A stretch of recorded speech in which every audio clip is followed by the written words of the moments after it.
It's Monday, and that so happens to be the day that I like to talk about monsters. Hello, and welcome to Monster Mondays. I'm Geoff Arbuckle, co-host of the podcast Film Seizure, that you can catch each Wednesday at filmseizure.com or at a number of podcast providers online. I can't believe that Monster Mondays has now reached 300 episodes. When I started this show, the goal was simple. I wanted to talk positively about monster movies and other horror or sci-fi concepts. In a world where the algorithms controlling what people view or consume, especially online, are dominated by pushing negativity or snarky content, it won't take you long, especially on YouTube, to fall into a corner of the platforms that only wants to hate on things that people love. The term for that is anti-fandom. It's a fandom built around hating on things for usually obtuse reasons. It's nitpicking at best or downright bigoted at worst. I refuse to contribute to that in any way, and I refuse to contribute to that in general. But when I pitched the idea to my Film Seizure co-founder, Jason Oliver, I said I wanted this show to be a celebration. I wanted to celebrate monsters in all their forms. Then the idea came to me that no matter the quality of the movies I talk about, I'll always find 3 things I like about the movie or TV show or whatever it was I was talking about. I just wanted to share my love of monsters and creatures and creepy crawlies and how much they've always kind of been something that that was always been with me since I was a little kid. And now we're 300 episodes into the show, and by the end of the episode, I will have given 900 reasons why I like something, even if the movie wasn't that good. Not bad for a thing that began as a pitch to Jason, that when he heard what I had as an idea, and I was talking about a movie that as I was kind of going along with it, that I knew we would never talk about on Film Seizure, and I was talking about what I liked about it and what I loved about it, and he said, yeah, right there, what you just did talking about that movie for the last few minutes, that's your show. So here we are, and for such an occasion, I could not find a better movie to discuss than the movie I named the best of 2023, Godzilla Minus One. I mean, what is there to say about Godzilla Minus One that hasn't already been celebrated or discussed already?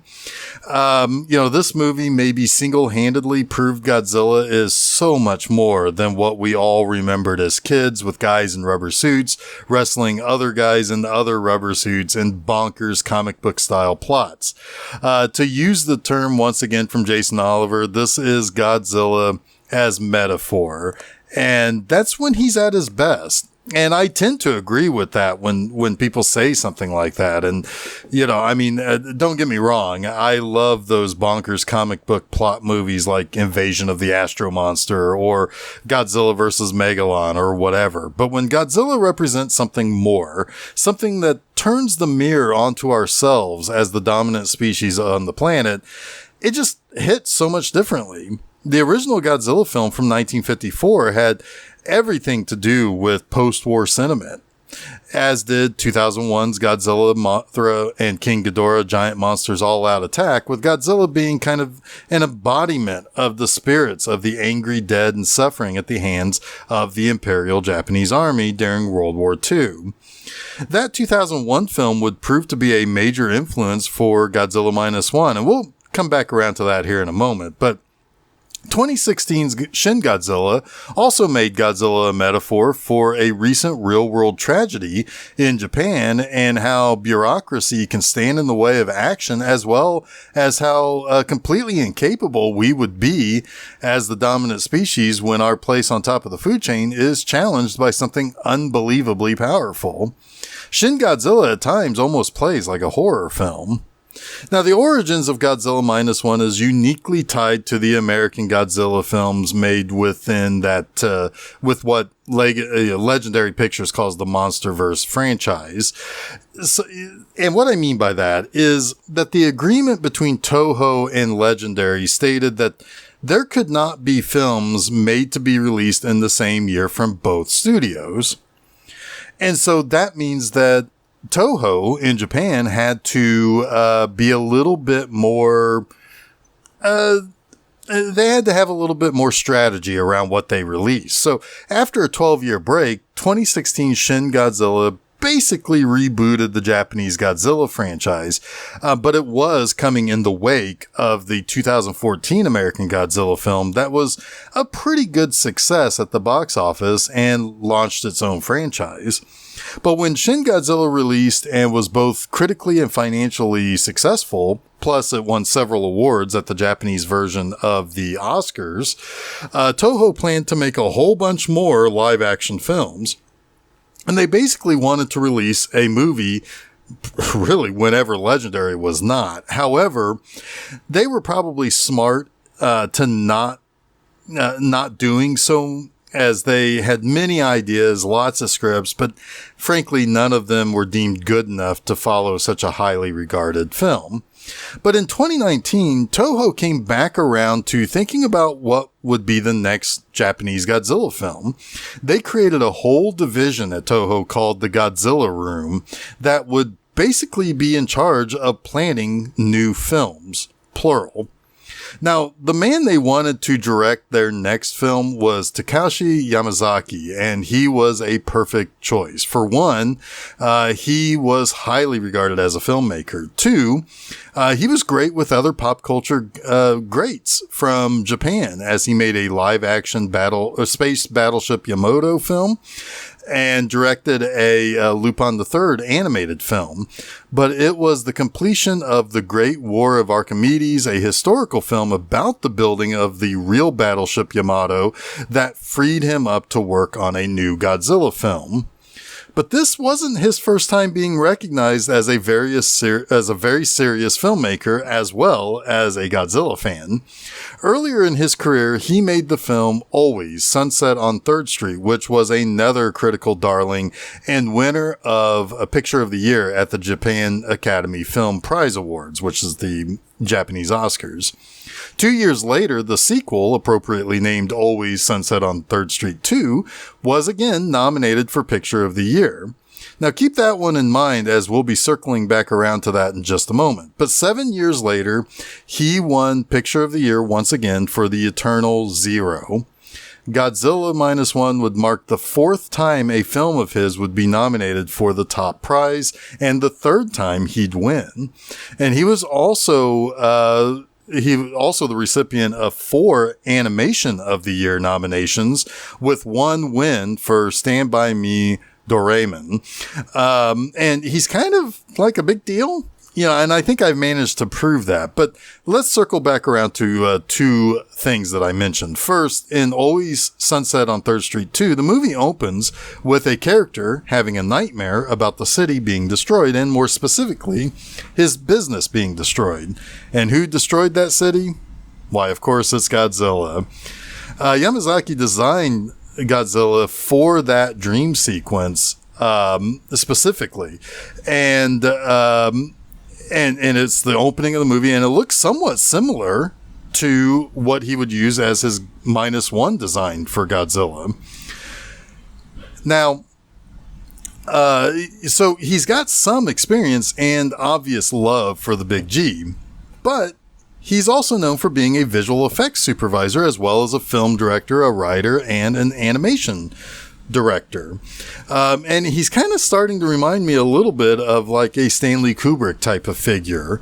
But it just turns out that he has more awards won than Kubrick ever did. But when you put Takashi Yamazaki on your new Godzilla project, you can expect high quality and likely some pretty damn good care put into the finished product.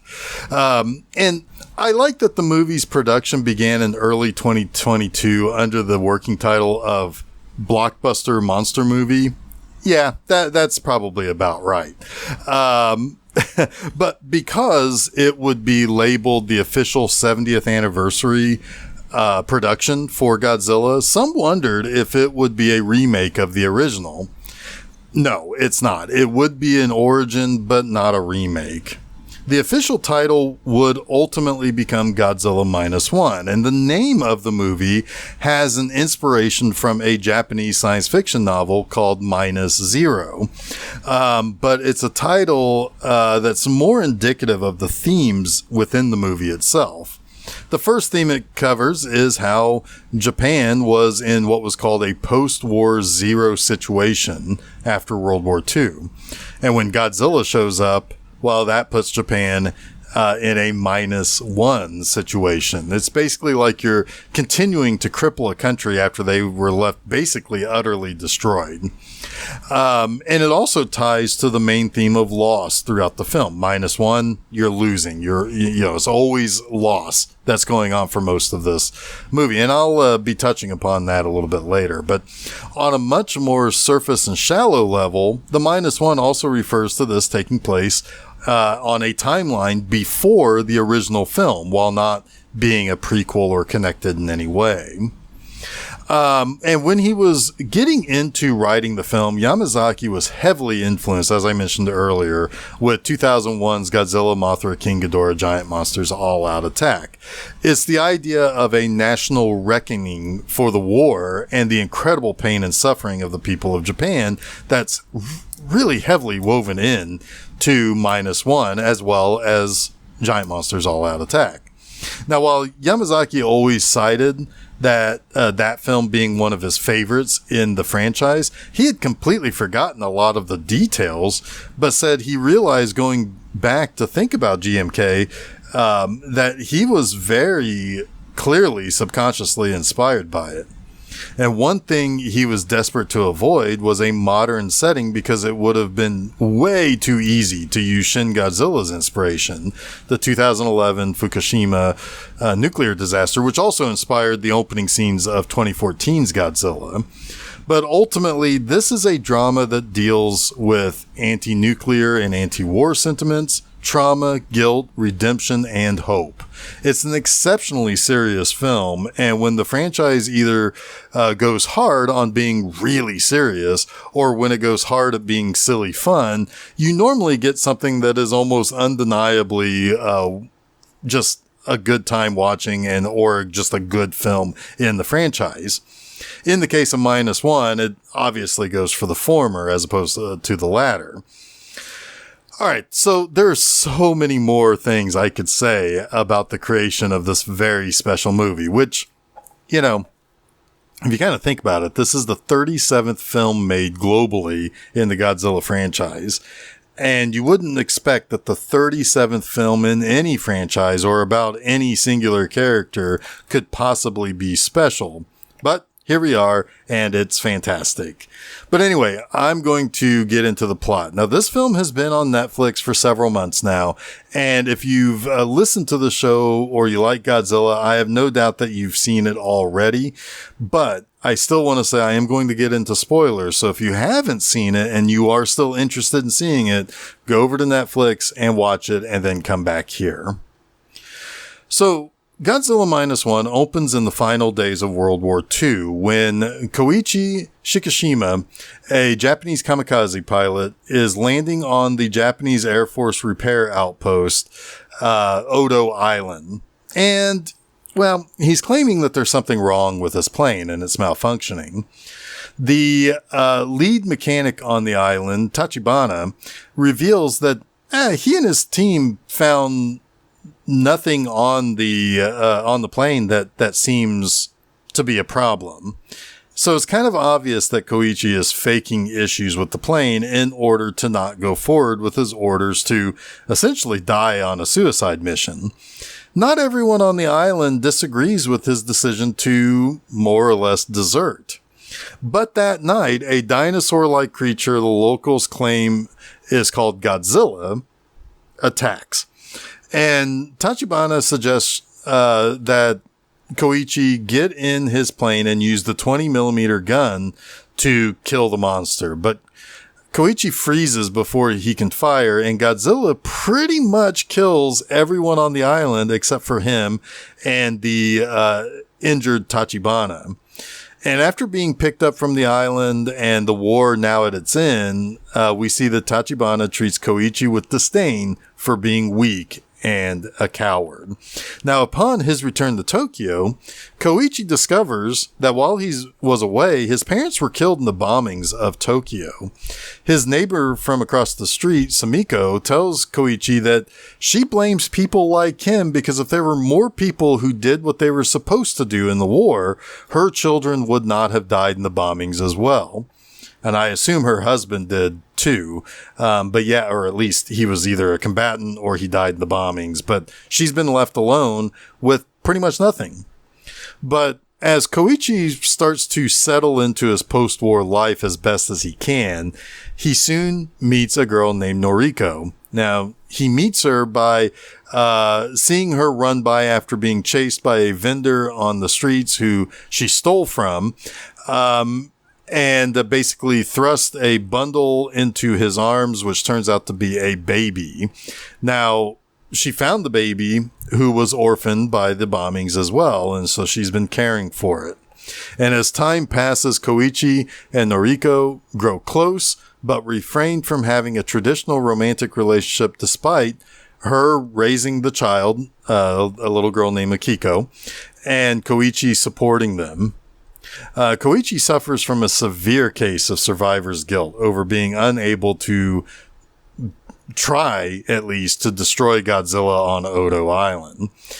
He's plagued by dreams and overwhelming feelings that he is trapped in almost like a purgatory or hell-like space where he didn't really survive the attack, or he's still on Odo Island slowly dying and having these kind of flashes of a pretend world that is not real, which is interesting because a lot of his character arc is him having to leave behind Odo Island and what happened there. But he is definitely still thinking he's bleeding out on Odo Island from the attack of the version of Godzilla we saw at the beginning of the movie. But because of his inaction in both the war and on Odo, he consistently believes that he has not yet finished his own personal war, that he's still battling something, and he certainly is. It's his own trauma. But soon, Koichi gets a job as a minesweeper, a person who is in charge of removing mines left in the sea by both Japan and the United States. With him on this boat, the Shinsei Maru, he has people he befriends. The Captain Yoji, the young first mate Shiro, and a very intelligent man who was a former naval's weapons engineer, Kenji Noda. Now, Noda is now living his civilian life and helping with the cleanup efforts since he was a weapons engineer to begin with. So, yeah. But the crew of the Shinsei Maru become Koichi's support system, while Sumiko becomes Noriko's as she helps the young pair raise Akiko. Now, as more time passes, Koichi and the crew of the Shinsei Maru are successful at their dangerous work of cleaning magnetic mines from the sea. As he and Noriko rebuild his family home and afford a more comfortable life, Koichi continues to be haunted by the horrors of Odo Island, which keeps him from having a relationship with Noriko and claiming Akiko as his adopted daughter, despite supporting both of them. But elsewhere, the Bikini Atoll nuclear test by the United States has an unexpected effect on one particular creature living in the waters nearby, Godzilla. In spring 1947, Noriko decides to move on with her life by getting a job in Ginza, which is a section of Tokyo. But in the days and weeks that follow, reports of a large underwater creature attacking American ships in the Pacific Ocean start to be heard and start to be talked about. It seems this creature is heading directly for the Japanese archipelago. With tensions rising with the Soviets, the Americans are kind of unwilling to commit a great deal of firepower that close to a hostile state to help defend Japan. So it's kind of up to them to save themselves. But some of the wartime decommissioned battleships are being pulled out of mothballs by the United Nations to assist in just that. And they really kind of need to figure out a way to head this creature off before it reaches the island. Now, while those were kind of getting up and running, the Shinsei Maru is ordered to try to do whatever it can to help slow the progress of the creature. And even if they have to, they'll use the underwater mines to do so. But Koichi recognizes that this monster that is destroying these ships, it has to be Godzilla. There can't be any other monster that he could possibly think of. And that's when Godzilla, now heavily mutated into a gigantic monster, probably somewhere around 4 or 5 times the size of his version on Odo Island, is now, full of immense ferocity. Well, he starts appearing to Koichi and the rest of the Shinsei Maru as he begins to chase the fleeing ship as they try to use 2 of the recovered mines to do whatever they can to harm or possibly even stop the monster. And they do manage to detonate a mine within Godzilla's mouth, but Godzilla shows that he can recover quickly by way of regenerative powers. And when the Japanese Navy heavy cruiser shows up to kind of help out, Godzilla changes his focus and attacks the heavy cruiser, but ultimately he destroys it by going under the water and blasting the ship up through the bottom of it with Godzilla's atomic breath before carrying on about his original path directly towards Tokyo. Now having faced Godzilla and survived twice, Koichi is haunted even more about his experiences. He tells Noriko about what happened on Odo Island and how he was a kamikaze pilot, but he basically deserted the war, and how he faced that same monster once again today in the ocean. And she tells him that he deserves to live and have a life. Her parents made her swear that she survived despite the horrors of war, and that gives her everything she needs to carry on. And Koichi begins to ponder if perhaps he can finally carry on with a life with Noriko and Akiko.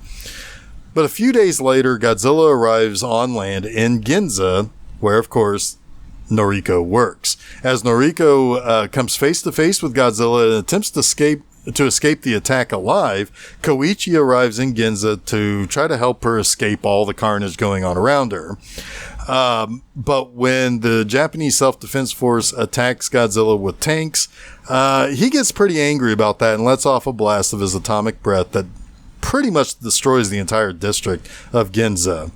And that blast, resulting gust of wind coming back at Noriko and Koichi, she pushes him into an alley out of the way, and she is blown away by the force of the explosion. Now, completely broken over his past experiences, and now the loss of Noriko, all Koichi can do is swear revenge at an almost death wish level on Godzilla. Noda, though, invites Koichi to a special meeting. It turns out Noda is heading a group tasked with a plan to try to destroy Godzilla. And he thinks that, he needs to figure out a scenario in which Godzilla is lured over the deepest part of the Pacific near Japan. And the idea is to quickly change the water pressure around the creature. So basically you sink him as fast as you can, and then you bring him back to the surface as fast as you can. Basically, it would be killing him via what I'm pretty sure is barotrauma. But Noda and a few officials from the old Imperial Navy have secured 4 destroyers, and Koichi requests a plane for this mission. Now, Noda finds him a small experimental plane that was designed by the Germans and was given to Japan to basically help with the potential of a land invasion. But the problem is that this prototype is in bad need of repair, and then it needs to be armed. Koichi seeks the help of Tachibana, and in order to do so, he does something kind of clever.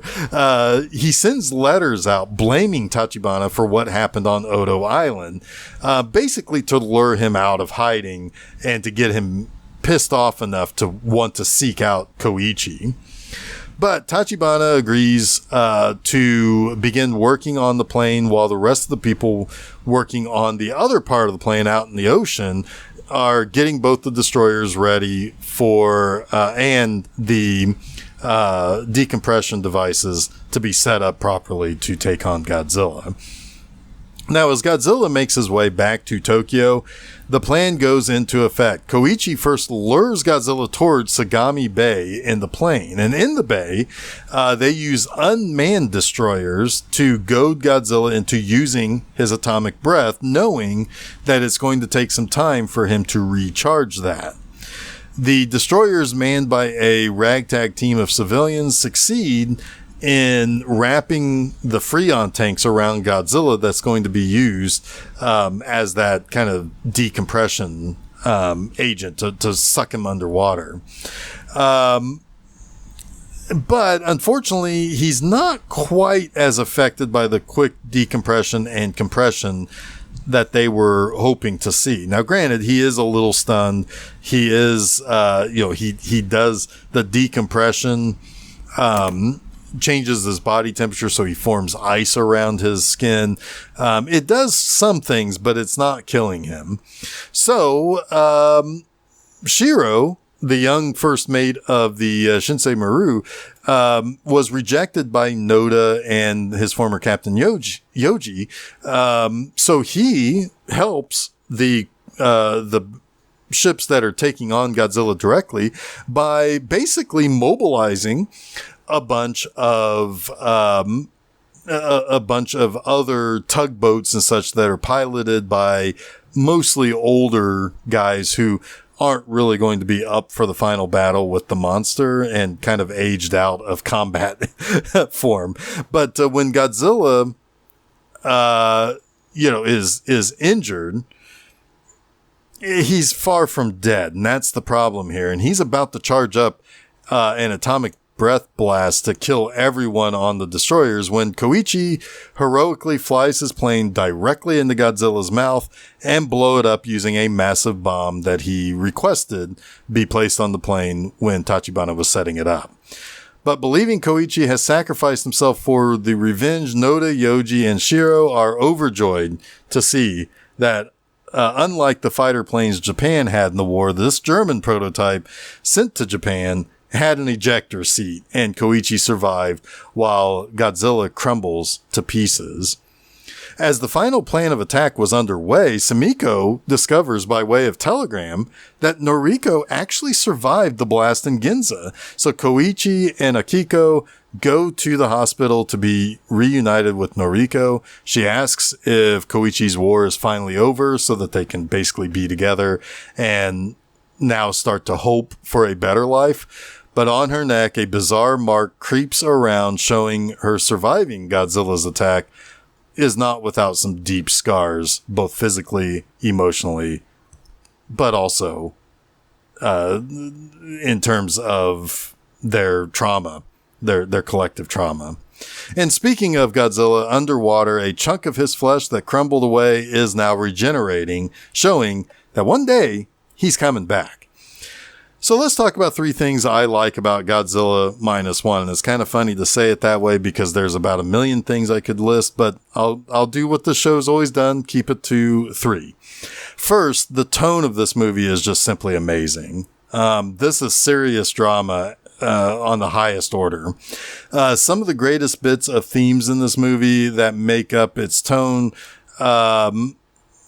concern two very important things in the story. And the first is Koichi is basically the walking embodiment of loss.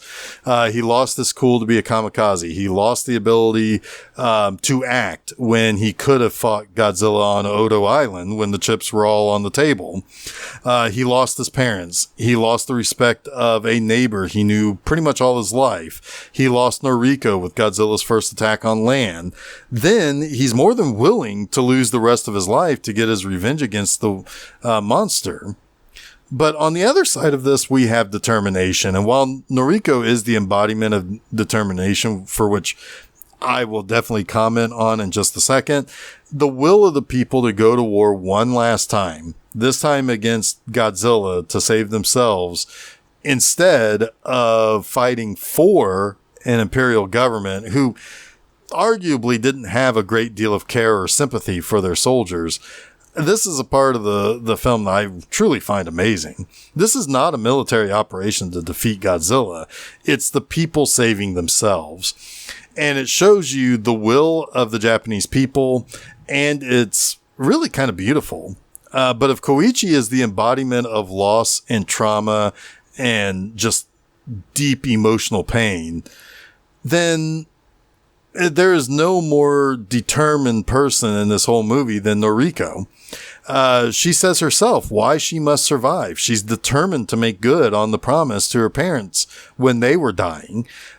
She's determined to not let Akiko die and raise the little girl as her own. Hell, she even survived something that she shouldn't have by what I can only assume is sheer force of will alone. And I accept no other explanation of how she could have survived the attack on Ginza when we see her get swept away the way she did. All the characters have a role to play in the tone and the different themes, and it's just all so well constructed. Second, speaking of the characters, the acting in this movie is top notch. I would strongly recommend not watching the English dubbed version of this movie that's on Netflix. The dialogue is pretty much entirely the same, except they swap out the word radish for another vegetable at one point. It's weird, but I guess that's no big deal. I mean, not many people over here like radishes, but I know that's a big thing in Japan. Anyway, but what is a big deal is that the native Japanese dialogue is just so important in this movie. The dubbing cannot appropriately convey the deep emotion of the characters that's found in their performances. In particular, Ryunosuke Kamiki, who plays Koichi, Minabe Hamabe, who plays Noriko, and Sakura Ando, who played Samiko. They are all fantastic, and all of them were nominated for those Japanese Oscars for their roles. And Ando won Best Supporting Actress. They are just all so good in this movie. But hell, I mean, there is not a single character in this who isn't played perfectly. Hidetaka Yoshioka, who plays Noda, has such nuance in his performance that is almost totally lost in the English dub. But one of the greatest things about this movie is that there is not a single character in this movie or a single person in this movie, extra or speaking line character or what, that I do not like. Sure, Samiko and Tachibana are both extremely confrontational with Koichi in the beginning of the movie, but you understand why. You have to place their anger, or they have to place their anger at someone, and he's the easiest target due to his actions on Odo Island or the role he was supposed to fulfill during the war. In the aftermath of the destruction of Ginza, there are civilians who refuse to assist with the plan to attack and try to kill Godzilla. They are still scarred by the war, and they are frankly afraid that this is certain death. Or, you know, for some of them, they're just tired of the fighting. They want to be with their families. They just don't have the will to do that anymore. And I understand it. It's almost like every single person on screen and every single actor playing those people on screen is just perfect, and that they're playing real people, and people that you understand their convictions, you understand their choices, you understand what it is that they're all about. Now, third, this is a movie that has so many memorable moments on screen. I often just think about particular shots or things that appear in this movie, maybe more so than any other Godzilla movie ever made. I think of more specific shots and recall exact moments from this than I can any other film in the franchise. Whether it's the look of Godzilla from Odo Island and the slobbery saliva that drips from his gums and his teeth, almost to the point where it looks like all of his teeth are connected by small strands of cartilage or something. No, that's his own slobber. Or Godzilla chasing after the Shinsei Maru in the water where only the top half of his head is sticking out. And that scary determination in his eyes that he's going to eat that boat if he can catch it. Or when he destroys the cruiser Takeo from underwater with his atomic breath in that same scene. Or the entirety of the scene in Ginza with him carrying around the train cars in his mouth to him firing off a blast of atomic breath that pretty much destroys the entire district and kills everyone living inside it. Or the climax as Godzilla is up against literally the people of Japan. It's a movie with so many memorable and classic moments and these beautifully shot moments that just get seared into my mind. Even some of the quieter dramatic moments I remember, like the picture of that Noda takes of Noriko and her half smile that reveals how she kind of really feels about where her life is with Koichi and her deeper desires to, if nothing else, simply be let into his life so she can help him carry the burden of his trauma and of his loss. The quick revealing flashback of Tachibana telling Koichi about the ejector seat and simply giving him one last word before he sends him off, which is live. Just live. It's a great movie, and a great movie should leave you with a handful of immediately recallable moments that remind you just how much you love the movie. This is one of those movies that have more than some others that I dearly love. And it's why it finished number one on my best of 2023 list earlier this year on Film Seizure. But before I conclude anything here, I know it's already kind of a supersized episode, but give me a break. It's my 300th episode. I need to talk about the aftermath of this film's release. It was already a hit when it was released in Japan on November 3rd, 2023. And that was the exact 69th anniversary of the original Godzilla's release. But it came to America 4 weeks later, and was not really supposed to be in theaters as long as it was. Toho distributed the film itself, unlike Shin Godzilla, that had to be shown in very special engagements. But Toho kept holding the film over in theaters due to incredible ticket sales in America. The film became a pop culture sensation on a global scale pretty much immediately. It's something of a national pride for Japan, too. I mean, Godzilla is their guy. And while they have many other movies and many other great filmmakers, if Godzilla can be recognized outside of Japan and if it can be recognized as a major star in films, then of course Japan is going to take great national pride in their creation.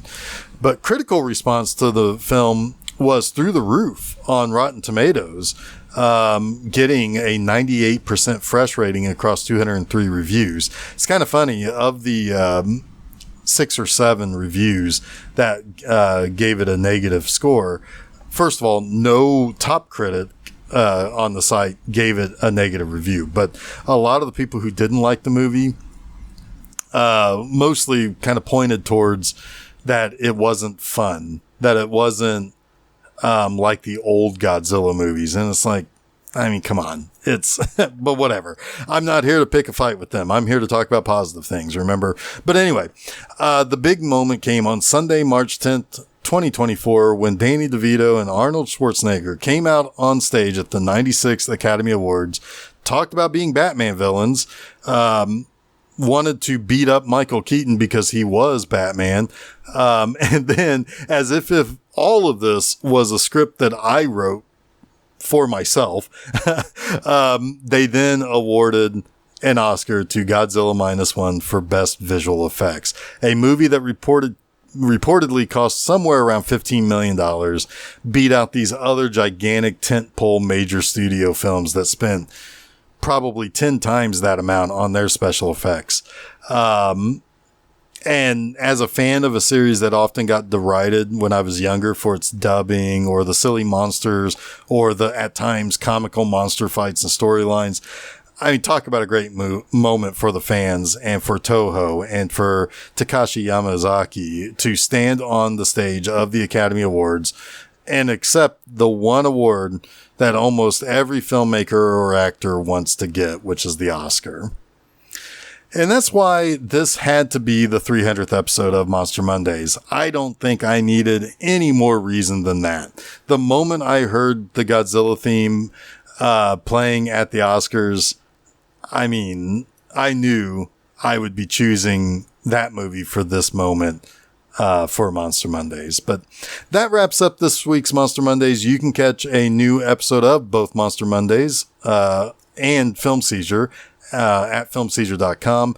Monster Mondays, you can catch those every Monday afternoon. Film Seizure episodes are every Wednesday morning. But don't forget to follow Film Seizure at Facebook, Threads, Instagram, and Blue Sky. You can also subscribe to Film Seizure to get both the Film Seizure podcast and Monster Mondays at your favorite podcast providers, as well as YouTube. You can also check out my website, bmoviecinema.com, to read a new review every Friday morning. The next 300 episodes begins with another great monster movie that I think surprised the hell out of just about everyone that went and saw it just before the pandemic hit in 2020. So join me next time for The Invisible Man. And until next week, stay spooky.